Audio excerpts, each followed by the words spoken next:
welcome back to the Riverside show. Last year we highlighted the work of local homeless charity, the Invisibles, who were collecting sleeping bags after tea in the park. Yeah, and last weekend a team of Glasgow men and women camped out overnight to raise funds and awareness for the charity, experiencing what it's like to sleep rough on Glasgow streets.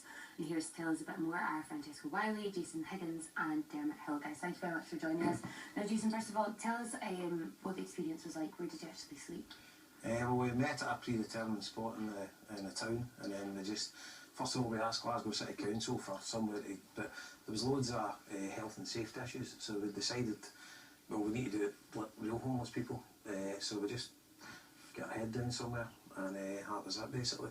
So we met on Saturday night, and it was quite an experience, you know, and so that was it. So it was a group is obviously we're on an internet sort of forum, and we raised a load of money, and then we got a group of volunteers and we met on Saturday night.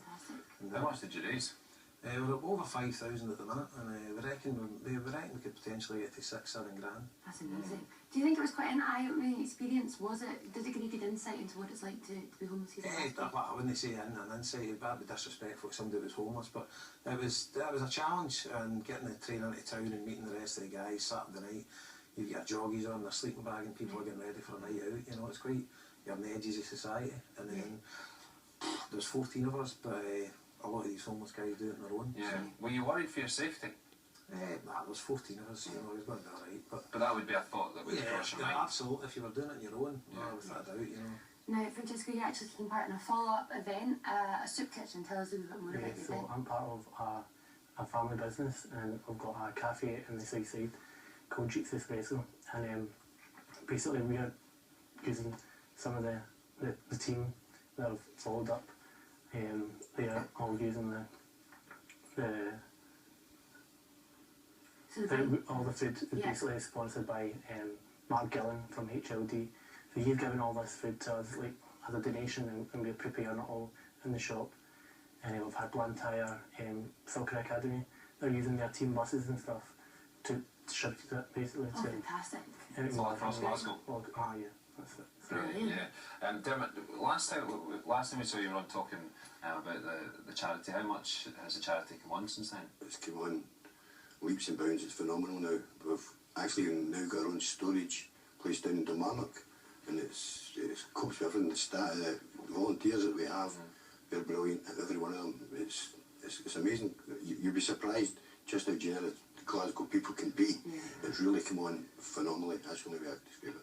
Why do you think events like this, like the going out sleeping rough for an evening out, like the soup kitchen, why are they so important here in the city? We need to raise awareness, and Jason said there about Glasgow District Council, they seem to be blocking things to try and help people. I mean, Glasgow District Council, I know it sounds a bit political, but they should be taking a bit more of an interest. It's just the awareness, we need to show awareness to people. It's just, we're called the Invisibles. The Invisibles were called because people walk past homeless people and they seem invisible. But we try to highlight that they're not invisible. See if you talk to somebody that's homeless for a minute or two, that helps make their day. They're not forgotten. We've got to keep that in kind of perspective in this city, in a city the size of Glasgow. Dermot, you just mentioned that you moved into a new storage unit, so are you taking donations from people? What's in that storage unit? Well, we've got our own Facebook account, and we've now got our own Twitter followers.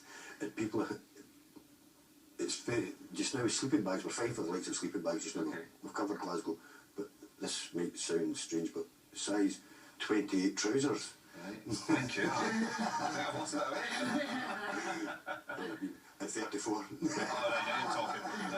That kind of thing, men's underwear, toiletries, I mean, just things like razors, it's just basic kind of stuff, Okay. Guys, thank you very much for joining us this evening. Good luck with the soup kitchen. Thank you. Now, as we have most definitely established by now, I love